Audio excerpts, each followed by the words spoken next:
couple of years down the road, you are in a plane soaring through that blue sky, God's blue sky. Where am I going? And where am I coming from? So, you're coming from Los Angeles. You are on your way to a gig, basically. Where? So you kind of like Where are where's in the this gig, Pat? so you're in the plane and you kind of like are sitting there and you're like thinking about life, and then like you turn to your right and it's kind of bizarre because suddenly it's like you're in an all white space. What the fuck? You are standing in a room without walls. God damn it. And you're like, what the fuck? I was just in a plane. And you turn around and standing in front of you is a clown. It's this guy. He's like 9 feet tall, dressed like a clown, and he's holding a balloon that has your face on it. Yeah. And the balloon with your face on the balloon, it like winks at you. And when it opens its eye after that wink, blood starts to like pour down out of the eye. It flows past his cheek and like onto even though there are no walls and there's no ground, it's almost like you're floating there.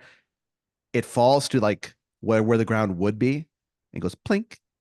And soon enough, it What doesn't the stop bleeding fuck? for the whole duration. So like it starts like a Great. little bit of puddle in front of you. And you look into the puddle and you see your reflection. It winks at you too. So you're kind of like, what Hmm. the fuck? And then the the clown standing in front of you says, hello, Aaron. My name is Dreamy Dreamy Dan, Dan. ruler of the dreamscape.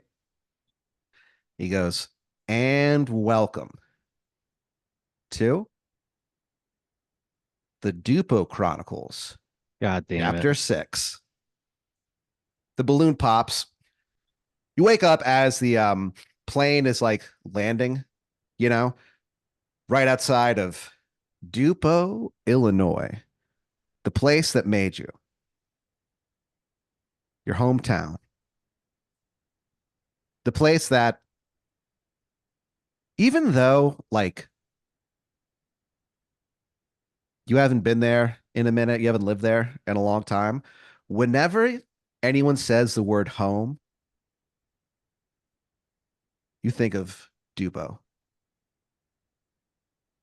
And you're kind of like, I left here for a reason, and I could never see myself living here again, but it does feel okay to be back in Dupo, Oh, to be back in Dupo. to be young in Dupo. That's what the woman sitting next to you says. She's like this really old woman, and she looks at you and she smiles and she says, "Ah, to be young in Dupo." And you're like, "Sure." So you are going back to your hometown of Dupo, Illinois, to perform. You're doing a gig, and you're gonna take, you think maybe like a day or so to like, hang out, visit with family, stuff like that. Um, so there is a one of those like pizza family time entertainment places in Dupo. I'm talking like a Chuck E. Cheese type of What? place. Yeah. In Dupo proper? Yeah. And it's a Oh place shit. where like if you grew up in Dupo, Illinois, like you spent many a Saturday at uh a Cheesy Dan's Fun and Play Zone. Cheesy Cheesy Dan, Dance Fun and Play Zone. yeah, Cheesy Dan is the mascot of the place. He's just a man just covered in cheese. Well, I don't know if he's a man, actually. No one's really certain. The bit is that Cheesy Dan could be anything. You just can't tell because they're That's the bit. entirely covered in cheese, but you can see their That's what eyes. They have like, that's the bit though. Well, that's part of it, yeah. Are you fucking kidding me? And so they This have sucks. the they they have a animatronic band that plays there, God and damn it. they have decided to retire the machines. And so they're going to do one final performance. They redid the stage um there, Cheesy Dan, just for this one performance. It looks like a rooftop. So it's almost like invoking like the Beatles playing, their final concert on that fucking rooftop, you know what I'm saying? Yeah. And all the animatronic band members are dressed in like old school Beatles suits. You know what I'm Like saying? turtlenecks and shit. Yeah. As if they were the Beatles performing their last concert. Yeah. And so and they actually like play they actually do a Beatles cover song while they're doing it. I've got a feeling deep inside. Oh yeah. And everyone else in the band goes, "Oh yeah." Right back at them. And they're all there, dude. They actually brought a few back, a few robots or animatronic robots or whatever that had been retired, but they brought them back like just to do like a one time only, you know, hey, we're getting together for like one last song, you know? Uh the guy one of them that they brought back, Boozy Pete, is like a dog who plays the bass guitar, but he's also a Pete. This is functioning a children's alcoholic. restaurant. It's a children's Yeah. restaurant. Well, they got to learn about it sometime. Boozy Pete. So he has a bass, but the instead of it, the he has like a neck and the frets and the strings, but the body of the bass is one of those like old school jugs of booze that have like X's on it. You know what I'm saying? Like from like cartoons from like the 1940s or whatever. And so, and then also in Boozy Dan throughout the show, um, for a while there, they were actually putting real moonshine in the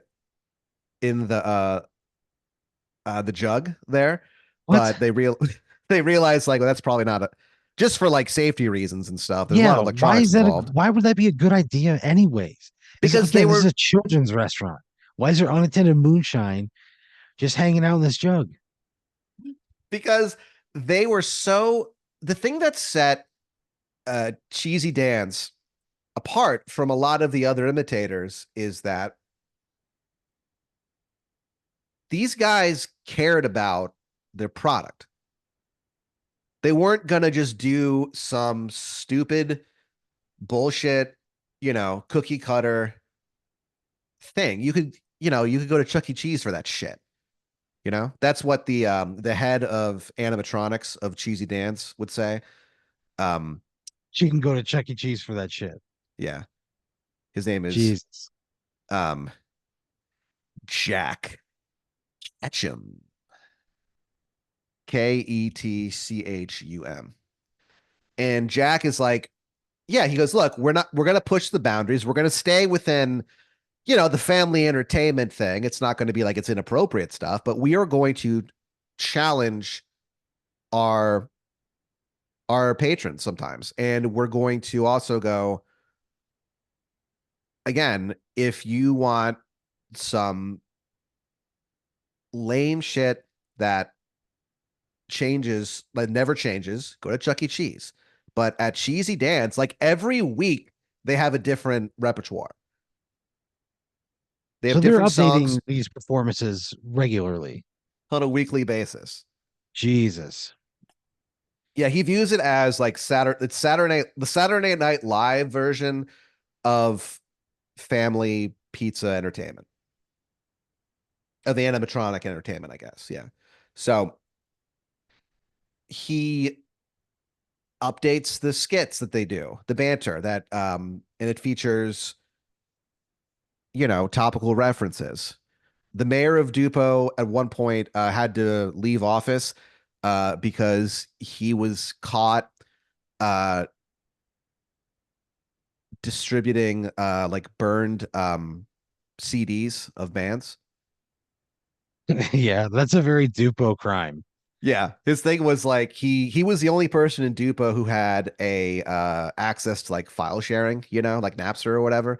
And Yeah. so when Napster first became a thing, so people would go, like they would bribe him, and in exchange he would give him a burned CD of like Nelly Furtado or whatever. And he could get it. And the thing about this guy, Mayor Charm, his name was Charm? yeah, his name was Dick Charm. Oh, Dick Charm. Are you fucking Yeah. kidding me? And so he was able to, if you were like, oh, I'm looking for a live version of this one song, or I was at a Grateful Dead concert March 3rd, 1983. I'm pretty sure it was at Madison Square Garden. He's able to actually find that, burn it, and sell it. He was very good at it, Dick Charm. And so he got Mayor. in, yeah, Mayor Dick Charm, and he got in trouble for that. And so in Cheesy Dance, they had a thing in between songs where they were like, one of the people in the band, the drummer, uh, Perla, she is a like a duck with a mohawk. And Perla's like, remember, kids, when you get your pizza, it's gonna be hot. You don't want to burn yourself. And then Cheesy Dan goes, yeah, because if you did, Mayor Charm's gonna show up, and like people were like, holy shit. They were just amazed that they had like topical references. So he had to resign his post over political humor being done at an animatronic children's and family pizza restaurant. So that's not the That is only being reason. updated weekly. So that's not the only reason that he resigned in disgrace, but it didn't help. Like This people guy wrote is it like like, writing and programming a new and designing and costuming and doing set design for a new topical entertainment show that he considers to be like Saturday Night Live every yeah, single week. yep. And they're like, look, face it, we're still gonna do the same cutting edge material every single week. That's not gonna change. But just for practical reasons, I mean, these animatronics are on their last legs. Even if they still have the will to perform, you know, I mean, there are some performances where they have a like a gorilla animatronic who plays the keyboards. Yeah. Yeah. Seems like a poor choice. Yeah. His and they call him Whiskers. A gorilla? A Yeah, gorilla so named Whiskers. his backstory is that he was supposed to be adopted by a family of gorillas, but he was adopted by a family of cats. And so he, was given one of their names. And by the time they realized, oh shit, this isn't an actual cat, he was already, in his heart, a cat. How the fuck did they not notice that immediately? What do you Well, mean animals, by the time they noticed that this gorilla wasn't a cat? I mean the cat basically, um, like animals do that sometimes when there's like a young thing, a young what do you call animal or whatever. Sometimes they'll Like like kind of adopt imprinting. it and raise, yeah, they imprint and raise it as their own. So it's kind of like when you see those videos of, hey, it's a lion and a butterfly, they're friends or whatever. It's kind of like that, you know? And Yeah. so that's his backstory. So Whiskers the gorilla is playing synth, and there are some performances where he doesn't move at all. You hear his voice, but his mouth doesn't move and his fingers don't move to play, the keyboard or whatever. Uh, so like, they're like, oh, we should probably get rid of it. Also, every like 9 days, the animatronic, almost like it's flying into a rage, will like just start swinging its arms wildly and like Jesus screaming Christ. screaming demons names and stuff like that. So they're doing Why isn't one. why don't you get rid of that thing immediately? Why are we having a retirement show for that thing? So because he was he Whiskers has been there from the very beginning. From like he Whiskers needs to goes go. way back with Cheesy Dan. And He needs to so go. well, yeah, he is. He is. But it's kind of when somebody's been around for that long, it's kind of sometimes hard to get rid of them, you know? But they know that they have to. So they're doing one final show. And Are they as a being full replaced with like different animatronics? Because you said the show's going to continue. Cheesy Dan is still there. Well, they have like different storylines planned. So they're like, um, they're like, stay tuned, see what happens. But so the general public doesn't know what's going to happen yet. But I mean, but basically their plan is to, yeah, have a couple new members show up. They're going to keep the core of Cheesy Dan, um, and Perla, or Pearl, but they're going to but they're going to bring in new animatronic band Non members. non-alcoholic dogs. We don't have a fucking open bottle of hooch laying around. Yeah, it's probably a good idea. Bring some new blood in. And so, as a former resident of Dupo, as someone who grew up going to Cheesy Dance, they hire you and fly you out and pay you to be the MC of the evening because they're bringing back special guests.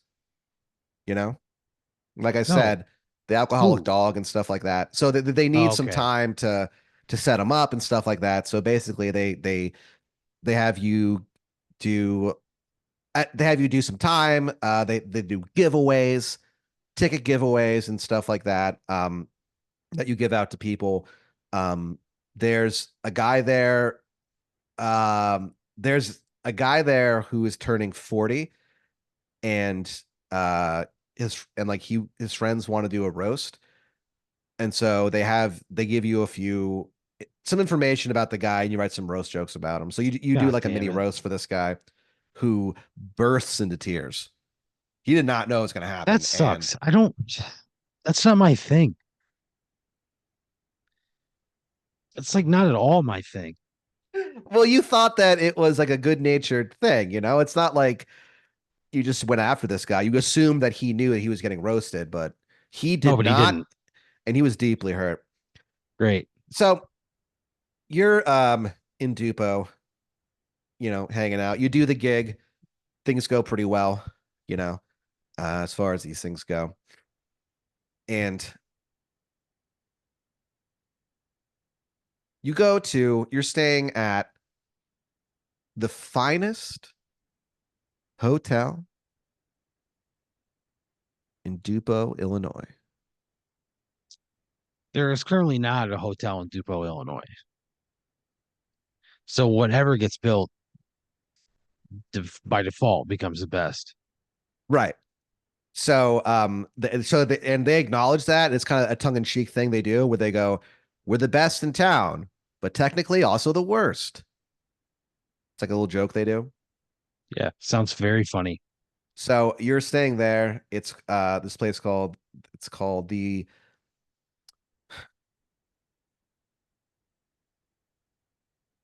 resting site of Apollo Hotel. So you're staying there, and you're staying there for a few days. You're working on this project uh that you're doing back home in LA. You got hired to write a script for there's this you've been hired to write the script for this new computer program. It's called Michael Caine Teaches Typing. God damn it. What the So what it is you write different things like that you have him say. And so it starts off and it's like Here we go. I'm Michael Caine. QWERTY. That's what it is, mate. Stuff like that. And so you're decided to Wait. One of the lines that I write is QWERTY. That's what QWERTY. it is, mate. QWERTY, yeah. That's what Yeah, it is, mate. like the typing. Yeah. Yeah, yeah. That's what it is, mate. He's like, I'll have you using all 10 fingers in no time. My name isn't Michael Caine. God damn. You're gonna have to establish a home base with your fingers, I think. Stuff like that. So you're writing for Jesus Christ. Michael Caine teaches typing, and you've decided to kind of, you know what? I'm going to spend a couple days here and just finish this project, just get it knocked out. You have, about another week, but you're like, I just need to get this shit done. So you're working on it, and it's like 3 in the morning, Yeah. you know, and you're like, you know what? I think I'm going to call it a day. I think that's enough for one evening. Okay. And you kind of stretch and you look over, and outside of your window is like someone's face. Is somebody standing in my window? It's like that's kind of what it looks like, but you realize that you're on the 22nd floor, and it's just Oh somebody's, God. it looks like just somebody's face. And it's also like shining bright. What do you mean? It's shining. Pat, It's shining like a star, and there's like flame around it, encircling its what the entire fuck? face. And it goes, whoop, and like disappears. What do you do? I don't know what the fuck I do, Pat. I look out the window. I'm in a hotel. You can't open those. Well, they got screens on 'em. I can't stick my head out. I look for the thing. So you kind of like look out the window as much as you can, and you don't see anything. And you're like, huh, all right. Oh, So you're like, well, whatever. So you go to sleep. You dream of the howling void. You wake up in the morning, and you remember, like, you kind of like stretch as you kind of plan your day. Then you remember that fucking face in the window. Would you do anything about it? what could I possibly do about it? But like, would you like talk to like, you know, the staff No, or no, I'm not going to mention this to anybody because I sound like a fucking crazy person. yeah. So you decide like, okay, I'm just not gonna say anything to anyone. Yeah, Um, you go about your day. You head back to your apartment. It's or your hotel room. It's like 7 o'clock at night. You walk in, sit down. You're about to turn on the TV. It's a rerun of the show Chunks, yeah. and as you reach for it for the remote control or whatever, you kind of like look over because you suddenly have like this weird feeling of being watched, and you're like, huh? And you like look over at the window, and that shining face surrounded by flame is back. And this time it just kind of looks at you. What the fuck? What do you do? What can I possibly do? I go to the window. I go, what the fuck is going on? So you walk over to the window where the head is floating, and you go like what the fuck is going on? And then the head that's like floating there says, "May I come in?" Absolutely not. He goes, "All What will be what the hell's revealed." just what the fuck is this? I'm not gonna invite you into my goddamn room. I don't know what you are. How can I feel good about letting you into my personal space?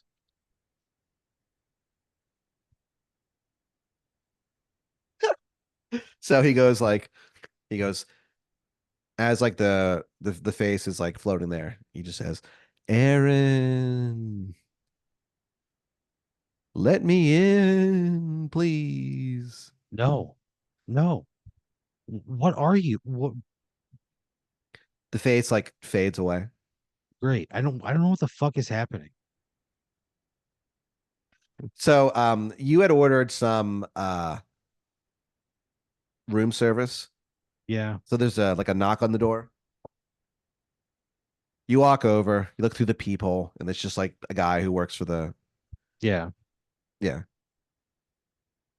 So you open the door, they're like, here you go, Mr. Brooks. Um 75 buffalo wings. Oh yeah. Yeah. And you're like, for a moment, your heart like skips a beat. Oh no. That can't be good. And then he goes, all right, anything else I can help you with? No, nope, that's it. Thank you for the wings. He goes, definitely. He goes, by the way, I gotta tell you, you're pretty brave for staying in this room. Why? What the fuck? Why? He goes, Nobody told because me of anything about this room. he goes, because of what happened here. They didn't tell you? What? Please don't. No, nobody told me a fucking thing about this room. And his eyes get like really wide and he just like backs away. What the fuck? I call down to the front desk and I go, hey, what the fuck happened in my room? You got a guy up here delivering me room service, and now he's got me all fucking freaked out. And they're like, oh yes, Mr. Brooks. And they're like, you hear him like typing whatever. And they're like, oh, what room number did you say you were in? And you're like, I'm in room 2269. And there's like a like very long pause on the other side of the phone call. She's like, huh, yeah, I'm gonna need to get a manager real quick. Uh 2 moments. She puts you on hold. They're playing Fuel by they're playing Shimmer by Fuel Hell yeah. as the waiting music.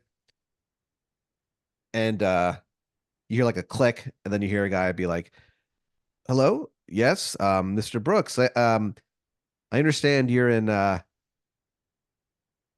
2269. Well, I have to be honest with you, Mr. Brooks. There's been a mistake. That room is not supposed to be available for, public rental or whatever. So he's like, we'd be happy to just move you to a different room. I'm sorry for the inconvenience. The old manager, did this right before they quit. I think just to fuck with us. Sorry for saying fuck, but anyway. So yeah, how about you just maybe get out of the room as quickly as you can?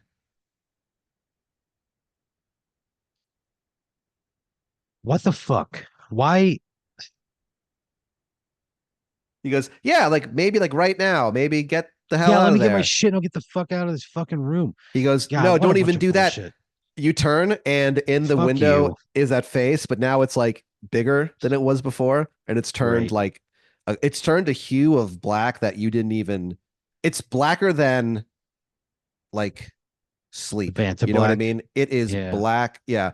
And so, and it says, boogity woogity, baby. Yeah. And then shoots like lasers out of its eyes at you What and the out of its fuck? mouth. He opens his mouth and like Great. laser beams come out of there. They also like hook around and come out of his ears too. And it just instantly burns you to death, like you turn into ashes. Great. Cool. And that like you drop the phone. The last thing you hear before like you're completely This just fucking dead, sucks. turned to atoms, is you hear the manager be like, okay, we're gonna have to get cleanup crew to the 22nd floor. And then you die. Fuck this. This sucked. Dead I and didn't do Dupo. anything.